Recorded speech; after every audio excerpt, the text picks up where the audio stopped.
You can forget a lot of things, Foster Care Nation, but never forget this.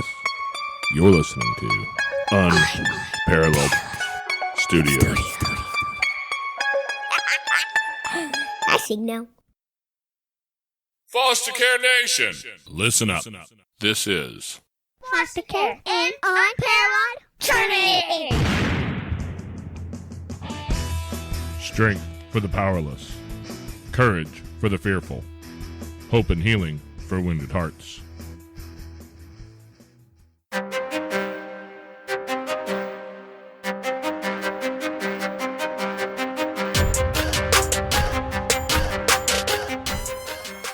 Hello and welcome back to Foster Care, an Unparalleled Journey with Jason. And Amanda. Today we have Scott Mason with us. I met Scott through our friend Oleg. If you remember the interview with Oleg Lougheed a while back, after we got off the call, he said, I want to introduce you to a friend of mine. I think he is exactly who you need to talk to. So today we're going to talk to Scott. How you doing today, Scott? I'm fantastic. It's good to be here. Hey, it's great to have you here. So Oleg didn't tell me your story, but he told me that you're an awesome dude and we need to talk to you. So tell me why you're an awesome dude who knows a lot about foster care and adoption and all the things that we talk about, man. Well, I won't tell you exactly why I'm awesome. Y'all are just going to have to figure that out for yourselves. And if your audience has any idea, please make sure that they email you and let you know and then pass it on to me because, of course, I'll be curious about hearing it. Great. In terms of adoption, lived experience is something that speaks to me, like I'm sure many of your guests. I am adopted. I have some unusual circumstances surrounding my adoption and my history. They have transformed how I view the world. They have brought hardship into my life, but they've also given me strength, resilience, openness, and been secretly gifts that I could not imagine living my life without. That sounds like a good thing. It sounds pretty awesome. We might as well do whatever we can to make silk purses out of sow's ears, right? Hey, you do what you can do. Hey, exactly. Just don't start making shoes too, because she's going to take all the purses and shoes you can give her. I have shoes, but so tell us, how does your journey begin? Once upon a time, there was a British woman. She went to graduate school for languages in London. She met while she was there a man who had come from Trinidad to study law. And I don't know if they fell in love or whatever. But something happened because 9 months later, my head appeared in this world. And as you can imagine, even though I'm only 25, I was born in 1967. And in that era, even in England, being in graduate school, having a kid, unmarried, mixed race, it was not a recipe for social acceptance in the least. And so I was put up for adoption. Interestingly enough, I was given a name, though, before she put me up for adoption. I'm very grateful that my adoptive parents changed it because it was Calvin Franz, and I would have been fodder for bullying and getting beat up all the time with that sort of name. I grew up in the Midwest. So my last name is Mason. My parents were going to name me Jason until they figured out at the very last minute, maybe something else would be a better name. Because I didn't want to be Jason Mason. And so I ended up being Scott Mason. I was adopted by two African Americans who were in the service in England. They raised me mostly in the outskirts of the capital city of Kansas, Topeka. It was largely a rural environment when I was growing up, although eventually it became suburban. And it was a fascinating milieu to grow up in. Those who may be listening to the podcast but cannot see me will probably not fully appreciate that when people would actually look at me, they would question how on earth this particular child emerged from the parenthood of two African Americans. And I have an adoptive sister who's also biracial, who was adopted here in the United States. We're no relation whatsoever. She actually looks biracial. I look more ethnically ambiguous, could be anything or nothing at all. unlike some people I know. And so that created a whole host of tensions, both in the environment that I grew up in my immediate family, and in my extended family, and formed and helped shape everything that I am today. Yeah, that's one of those things that, you know, I speak to a lot, is the idea that people look at you and make a lot of assumptions, because God knows I've experienced that. Yeah. And nobody seems to know I am what you assume I am. Yeah. And you learn to use that to my own benefit, because I work in a lot of areas in St. Louis that sometimes are kind of sketchy. And sometimes, you know, I find that different assumptions that people make can be helpful. Sometimes they're not at all helpful. Yeah. You know, so like, you know, we mentioned before we started recording, you know, oftentimes, you know, I've been told to go back to my own country. I usually just want to ask which one that is, but that racially ambiguous thing, you know. So what I always tell people, when on the paperwork, when I want to write down, when it asks for your race, I just want to write ambiguously brown. Nobody knows what it is. It's okay. It's all good. But people, it causes problems in communities. It really does. We have such a tendency as a species to box people into who we are or others. And I understand there are evolutionary reasons for that. However, those evolutionary reasons ideally are mitigated by and able to be overridden by our intellect. That being said, I've been in that exact situation. People have said some very shocking things about African Americans, for instance, in particular, thinking that I assumed that I was white or had no particular ties to that community. And it's mind-blowing. And so, and you know, I think that the stories I could tell about that are amazing, but it's also more deeply than that. It gives, I believe, the ability to view race relations, to view the categorizations that we place upon ourselves and on others in a light that is perhaps a little bit more objective, or at least neutral. I see the artificiality of a lot of these designations because I'm living it, as I'm sure you do too. I'm seeing how, like you just said, to the extent that people identify you as something or another, they place a whole basket full of expectations, assumptions, characteristics on you that are really reflections of who and what they are inside, rather than you, who and what you are. That can be powerful. Outside of giving one a broader perspective on our role within society, it also gives the freedom to play around with things, because I don't carry a lot of those social expectations or limitations within myself. So you said you grew up in Kansas? I did. What part of Kansas? Outside of the capital city, Topeka. Okay. Yeah, I don't have a whole lot of experience with Topeka, but we're here in we're about an hour west of St. Louis. So yep, we've been through Kansas a couple times, and so I'm certain we saw you if we hit the state of Kansas, because I mean you can see all of Kansas from either edge, right? And I might have seen you, by the way, because when I was growing up, the big exciting thing that we would do was go to St. Louis for the Six Flags there. That was the real amusement park. And so we would travel there maybe once every 5 years. It was special. You guys have Worlds of Fun, though, don't you? Yeah, but Worlds of Fun, I liked it, but it wasn't quite the same. Let's be real. Come on. It's been more than 20 years since I was at Worlds of Fun, and almost that many since I was at Six Flags. I could remember which one's better.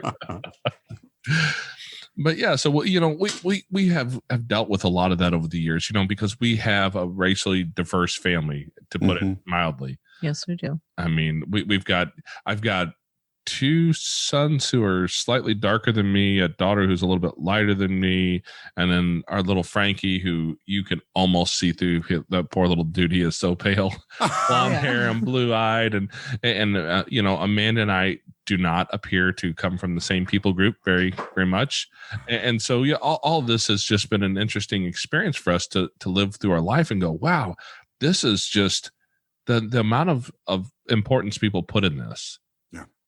And I look at it and go, but it doesn't matter. It doesn't. It doesn't matter. It doesn't. I mean, if my lips are a little bit bigger or my skin tone is a little bit darker or lighter, or it doesn't change a bit of who I am as a person. Yeah.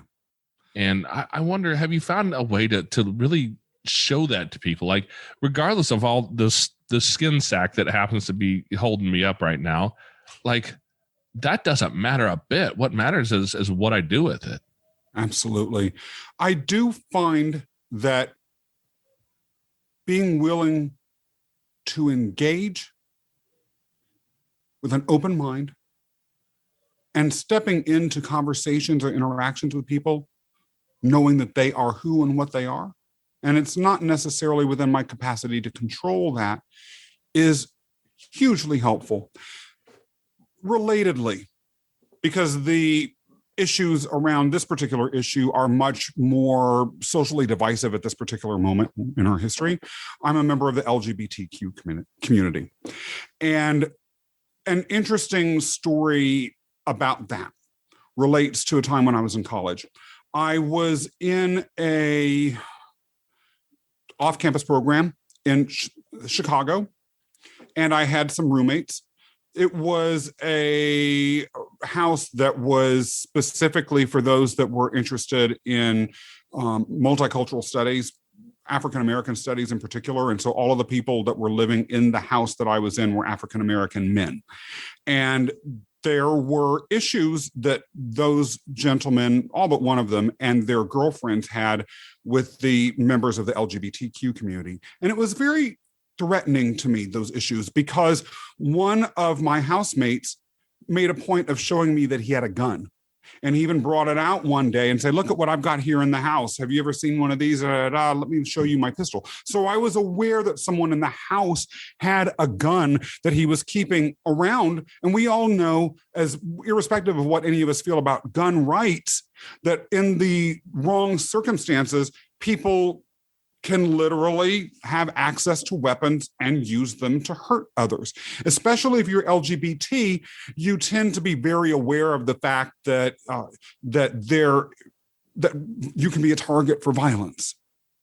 And so one day I saw that a girlfriend of one of the men that I was living with was reading a novel, and it was a novel about a man that was a cross-dresser.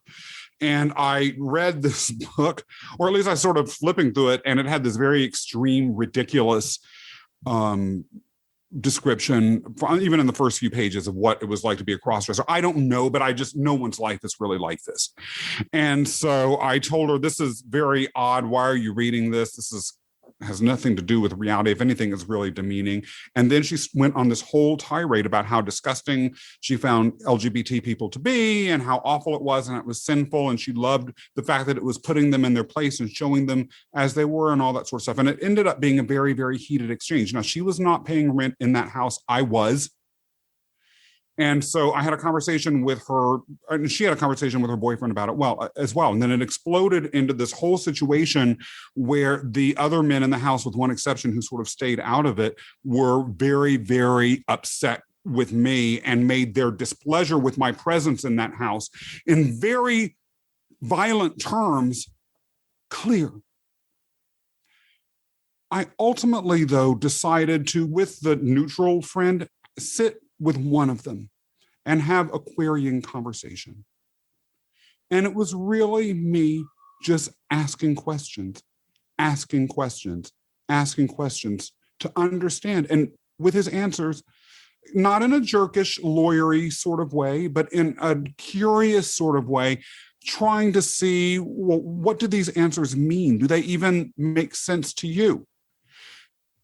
It actually ended up really affecting him, I found out. And he and I agreed that one of his other friends who was in the house should have a similar conversation. That was the one that owned the gun. And by the end of that semester, the third of those roommates came up to me and said, Scott, you changed my life and how I view the world. It'll never be the same. That's the power of listening and querying. And that, to me, has been my secret sauce for dealing with the exact same situation that we're talking about, if the person is open at all. chose not to personalize it. I could have easily just jumped into an offense and outrage state. But what would that have done? It could have gotten me shot. But from the extremity of the circumstances that led me to have that circumstance, it's given me the gift of a whole different way of interacting with others. Hey there, Foster Care Nation. We'd like to take a quick minute to step out of the podcast here and ask you guys for a little bit of support. If you could share an episode with people, friends, in a group, with family, anywhere where there's somebody who would like to hear this. Also, if you'd like to join us and support our mission, a couple dollars a month would be really helpful. You can find us on Patreon at patreon.com/fostercarenation. Now back to the show. One of the most powerful things I've learned is questions. Learning how to listen to someone and actually ask a question instead of make a statement. Because, and I love the Republican Democrat divide because it illustrates it so well. We could sit here and rail back and forth about whether or not gun rights are good or bad, right? And we would get absolutely nowhere. Let's just be honest. We've been having this argument in public for how many decades now, and we haven't solved it yet. Yeah. But being willing to ask that question and understand the other person is so very powerful. It's one of the things I've learned with my kids when they're in a hard place. If I can ask a question instead of pulling out the big dad voice when I get really good and frustrated, right? Yeah. And I do that sometimes because I have little kids, which will make you insane. Yeah, I don't know how much time you spent around little kids, but they'll make you crazy eventually. Yeah. But to ask a question with curiosity instead of why would you do that? Yeah. That one doesn't get you anywhere. And that's how we talk to each other in public usually, but to actually ask a powerful question and understand where another human being is coming from, and you learn to understand them, and suddenly it's not a threat, it's a conversation. Right. 2 threads I want to pull out of what you just said. A, every human being matters. And that is something I personally have as a philosophical tenet that I refuse to bend on. And if we're willing to engage with others in a curious and open-hearted questioning manner, we're sending the message to them that their opinions and their experience matters. Then once you've done that, you've forged connection. And that's the second point, which is that in a time and in a culture where division is threatening to rip this country apart, and it's not just the United States. There's a lot of countries in the world that are being ripped apart by these political disagreements and problems that are getting worse and worse and worse without solution.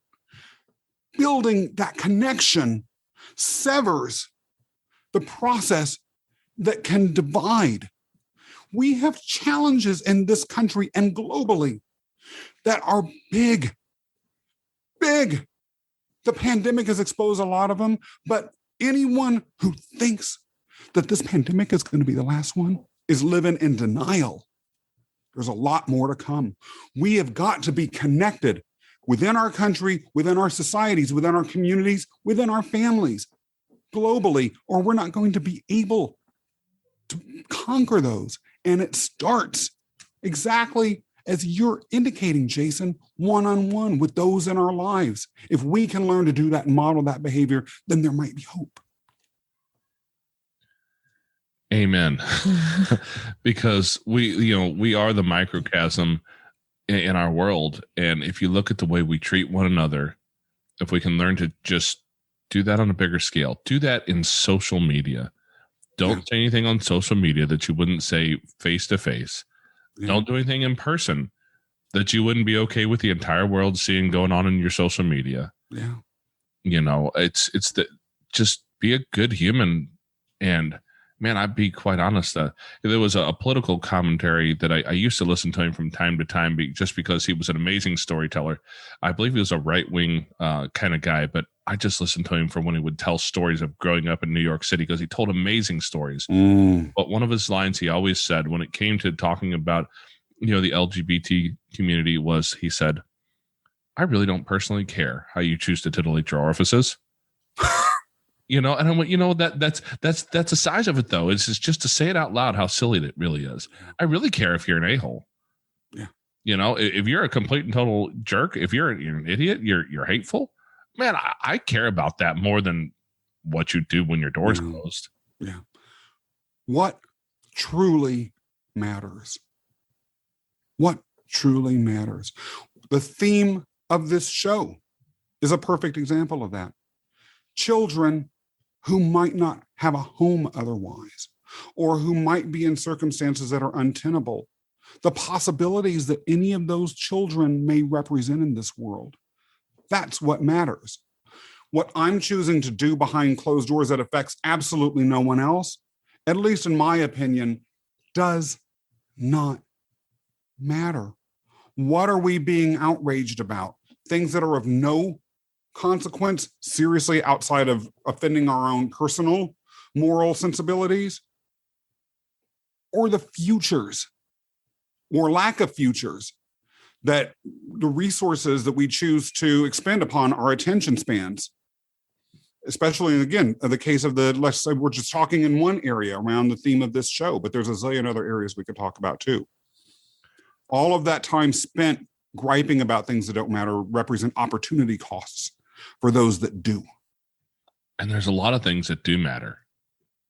Yes. When we look at the numbers out there, I was listening recently. There's a podcast. It's fairly new. I believe it's called the Forgotten Adoption Option Podcast. There's a lot of alliteration and rhyming going on there. I can't. Yeah. I gotta brilliant, kind of. but she's Mary Bursack is the gal who runs that one. And she talks about how there are, I want to say it was 125,000 kids looking for a forever home right now.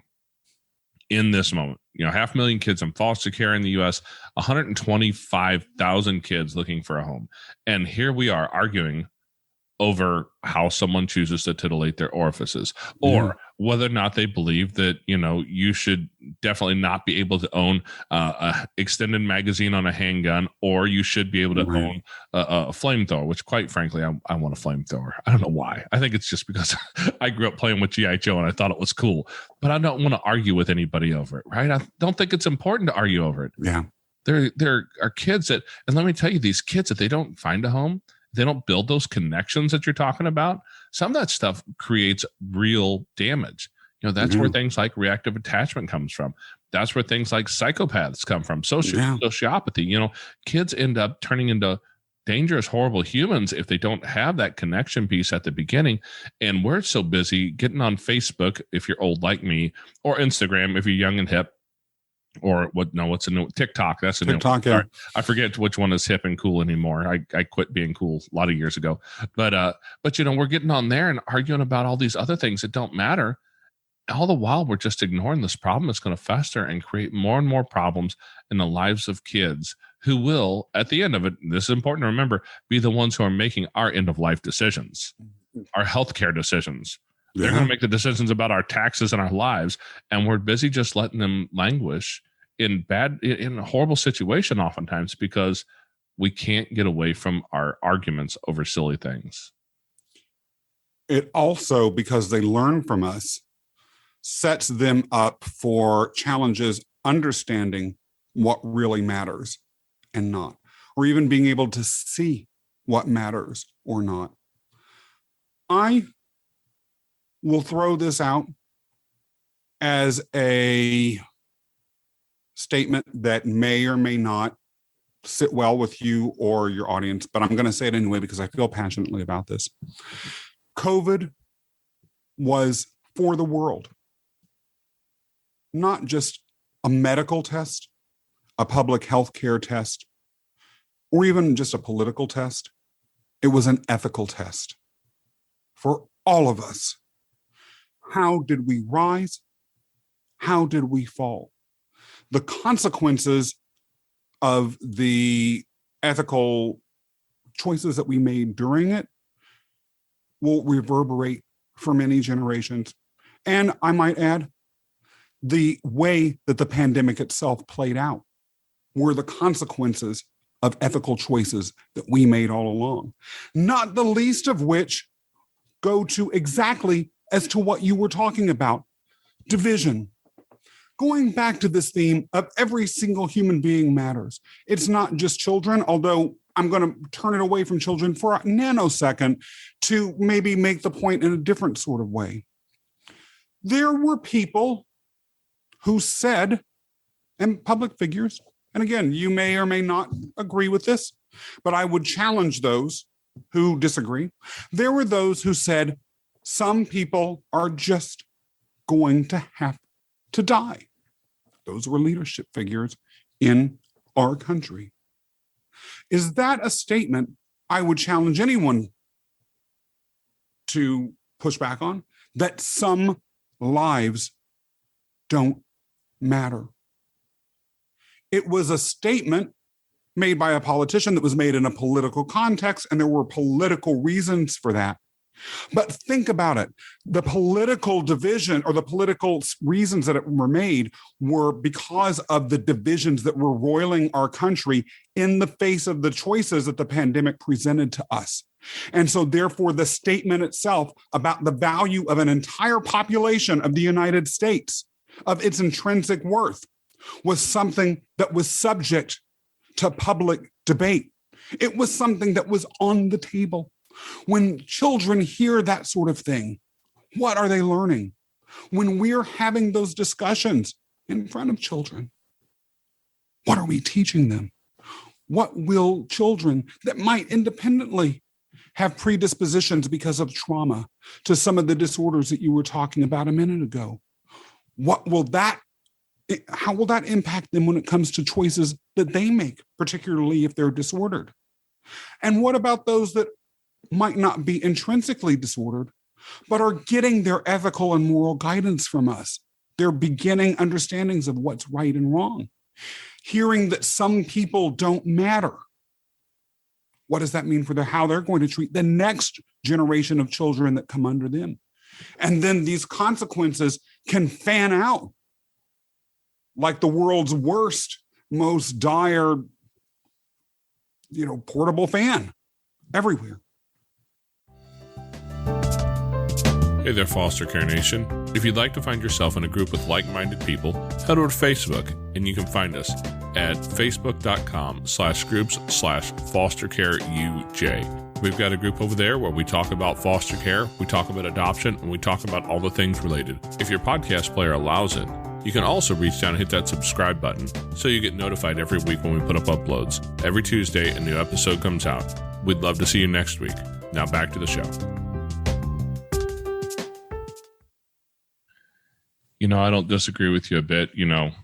I don't get into the politics of COVID because I think it really depends on where you're at and how it really affects, in our area here in the Midwest, where we're at in a rural area, it was not a big deal here. I mean, it just wasn't. We don't have a very dense population here. And, my nearest neighbors, actually, he came by today to tell me that we had a dog get out and take off. Other than that, I haven't seen him in 6 months. Probably, and I'm okay with it. That's just what we live out here because we like this life. But out here wasn't a big deal. But when you go to high density population areas, it was a big deal. And I have seen, people from the high density area who experienced the difficulty of it, because we've known people who've had kids get sick from it. And as a matter of fact, if the listeners remember back to the conversation we had with a girl named Janelle, 14 years old, I think she was at the time. Yeah. Super healthy girl. I mean, they're active outdoors people, hiking and biking and boating and fishing and all that, like super active outdoor. She got sick. She got real sick. And she just finally finished up treatment. It took almost a year for her to get back to the shape that she was before. All kinds of medications and inhalers, so we've seen the effects of it. And we've also seen out here, it's been a pretty calm thing. So, but people have died. And the people some of the people that I know, there's one particular person that I happen to work with, and he is so anti-mask that he's convinced that Hitler himself has come back from the grave to create this mask for this whole thing, just to learn to control us all, and to listen to the people from both sides try and not communicate with one another, but to throw stones at each other and see who's left standing at the end. When at the end of the day, we could really just work together. We could work together and make this something we can grow from. And I want to be clear. In my statement earlier, there was no implied endorsement of a particular political view. I think probably if anyone were to ask you, me, or a lot of people out there what our political views are, it might be more nuanced than one might expect, and it might actually surprise some people. However, I do think that the one thing I hear that we're not disagreeing on, and that I don't think many people in the country would truly argue with, is that the political discourse, regardless of where you are, is divisive. And the yelling and the screaming goes, again, as to dehumanization and sends messages about who and what we believe to be acceptable parameters of behavior or thinking within a civilized society that our children and their children learn from. Absolutely. The dad's group I'm a part of, one of the things I've talked in there for years. As a matter of fact, the hat that I'm wearing is actually from that. It says "Live Legendary" on there, right? I was going to say, it looks really nice. And I like that logo too. but one of the things we talk about in there a lot of times is not just living legendary, but legacy. That's the big push where that all started from, was a conversation about legacy. And most of us don't realize you don't get a choice as to whether or not you're going to leave a legacy in this world. You will leave a legacy. Mm-hmm. You get to choose whether it's positive or negative, whether you've taught your kids to go out and connect with other humans and build something amazing, or whether or not you've taught your kids to be divisive and hateful and stand and throw rocks until you're the last one standing. And that's what the real winner is the last man standing. Yeah. And that's, I think, what we're both agreeing on. Like, that's a horrible idea to raise kids in that world and think that we're going to do anything that's worth leaving behind us for the next generation to deal with. It's amazing, too, because culturally and from a media perspective, at least here in North America, we tend to focus a lot on external measures of success. Being adopted and growing up in the situation that I did in Kansas, working class family, expectations were not particularly high for someone like me. And so a lot of the drive that I had to achieve levels of professional success were heavily impacted by the need to prove that external worth that I believed would be the way to open a door to a positive legacy, when really, and I had to learn this the hard way, legacy is as much about what we leave those who come after us, that no one may see except those that interact with us in our families or in our immediate community circles. But it's perhaps even more powerful. Amen. And now, talking about your adoptive family earlier, that's one of the, I want to kind of bring those guys back in here for a hot second, because, I know enough folks in the Black community. I know that there's some there, and traditionally, maybe not so much today, but traditionally, just like in every other community, there's always been some real push against the any kind of a lifestyle that's not straight as an arrow. Right. And so, seeing that you grew up through that, how did that affect you and their relationship as you grew up? Was that something that you dealt with when you were younger, or something? Huge. My father's parents, who were from the rural South, basically made it abundantly clear, and this was confirmed by my family later, that they didn't really see my sister and I as legitimate family members. They just didn't. And that hurt. I could have lived or died. I don't think that they honestly would have noticed, or maybe they would have cared for a second, but like they never, expressed birthday wishes and never returned phone calls. We'd write them. They'd never write back, never that sort of thing. And again, it was more or less pretty explicitly stated to my parents at one point or another. On my mother's side, the interracial nature of the relationship played out in a way that I found very challenging. My sister, like I mentioned earlier, looked like she was visibly biracial, not ambiguous in the same way that I am. And so those cousins in particular, I remember they would invite her out to dinner over their house, or they would include her in social gatherings, or they would say, oh, come and go to the park with us or whatever. And I would be not asked. And it was noticeable enough that eventually my mother asked her own sister, what is this about? And I was a bookish kid as well. And her sister said, oh, Scott was too white. And so there was absolutely an additional layer of having discomfort with the expectations that were laid upon a certain racial group that I was perceived as carrying, having some relationship to how those family members interacted with me. Being LGBTQ only added onto that, because I did have family members who explicitly said, that's because I'm so white, it's because you're around white people. And that probably would not have been a response to the situation had I been a direct biological child of my parents. That happens so often, because when we decided to start our journey in foster care, we had to make some decisions because race does play into it. Yeah. And we had a couple of family members that were very, very old school that had some very, very real thoughts. And we had to go to them and say, hey, this is what we're doing. And if you can't be a part of this, if you can't be positive, then you got to go. And some people would think it's a really hard decision to cut people out. But for us, it's everything. You're going to either accept us and all of our children for who we are, and you're going to do it in a positive manner, or you're not going to be around my children. You're not going to hurt my children with your hateful words. And admittedly, there are complex inputs and outputs from a social perspective that impact how a parent deals with this. Now, my sister and I would both ask our adoptive parents what our racial background was. And my parents would say, you're Black. And my response in particular, being the little bit more argumentative of the two of us, would be like, yeah, look at me. And they would say, you're Black, you're Black, you're Black, you're Black, you're Black, you're Black. So after a while, I was just like, okay, I'm Black. Maybe my biological parents were just two very, very light-skinned Black people. What did I know? The reason that they said that was because I believe they were attempting to protect me.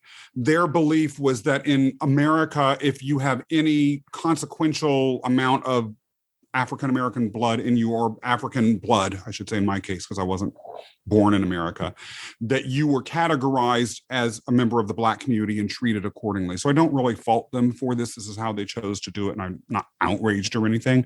But then later, I think when I was 16, eventually I said to them, will you please stop just saying I'm Black?